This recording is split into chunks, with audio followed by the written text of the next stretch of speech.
Remove tax on disability pension on armed forces. Sir, एक सैनिक जब बॉर्डर पर गोली खाता है, या तो वो शहीद हो जाता है या यदि वो बच जाता है तो उसके शरीर का कोई अंग वो खो देता है, डिसेबल हो जाता है। इसके चलते सरकार उसे डिसेबिलिटी पेंशन देती है। ये कोई एहसान नहीं है, ये इनाम नहीं है, ये मुआवजा है, क्योंकि उसने देश की रक्षा करते हुए अपना एक अंग खो दिया। अब वो एक रिड्यूस्ड क्वालिटी ऑफ लाइफ जिएगा। लेकिन विडंबना है कि आज हम इस डिसेबिलिटी पेंशन पर भी इनकम टैक्स लगाने जा रहे हैं। इस यूनियन बजट 2026 में फाइनेंस मिनिस्टर ने tax exemption on disability pension को विड्रॉ किया है और पहली बार 1922 से लेकर आज तक कोई इनकम टैक्स नहीं लगा, लेकिन अब हम उस पर इनकम टैक्स लगाने जा रहे हैं, जो कि ठीक नहीं है। मैं आपको एक उदाहरण के माध्यम से समझाना चाहूंगा। एक सोल्जर जो 20 साल का जब था, उसने भारतीय फौज को ज्वाइन किया।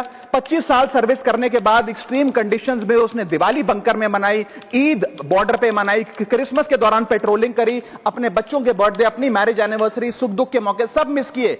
लेकिन उसने अपने सैक्रिफाइस को कभी टैक्स लैब और टैक्स एग्जेम्पशन के चश्मे से नहीं देखा। लेकिन जब ऑपरेशन के दौरान किसी इंजरी के चलते वो अपना कोई अंग खो देता है और मेडिकल बोर्ड उसे 40 से 50% डिसेबल घोषित कर देती है, तो उसके पास दो चॉइसेस होती हैं। या तो वो सर्विस छोड़ दे और पेंशन लेने शुरू लग जाए। अगर सर्विस छोड़ के वो पेंशन लेने लग जाता है तो उसकी पेंशन एग्जेम्प्ट है। लेकिन अगर वो सर्विस नहीं छोड़कर अपनी पूरी टेन्योर काम करता है, अपाहिज होने के बाद, डिसेबल होने के बावजूद भारत माता की सेवा में कार्यरत रहता है, तो उसको डिसेबिलिटी पेंशन जब मिलती है रिटायरमेंट के उपरांत, तो उस पर इनकम टैक्स इस अमेंडमेंट के द्वारा लगाया जा रहा है। सर, ये करके हम एक प्रकार से दो category of wounded soldiers create कर रहे हैं, जिसमें दर्द सहकर जो फौजी ज्यादा काम करता है उससे ज्यादा टैक्स लिया जाएगा। हम अननोइंगली पनिश कर रहे हैं सैनिकों को घायल होने के बाद जो काम करते हैं। So we are penalising courage, we are taxing endurance.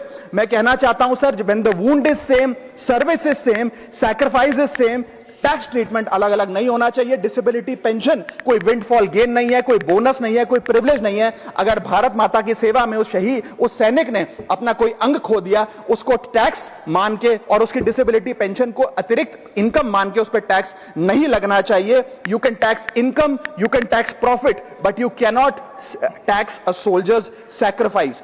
Sir, मैं बस यही कहना चाहूंगा कि एक ग्रेटफुल नेशन एक हाथ से सोल्जर को सल्यूट और दूसरे हाथ से इनकम टैक्स का नोटिस नहीं दे सकता। इसे विड्रॉ करना चाहिए and restore full income tax exemption on disabled pension for all army personnel.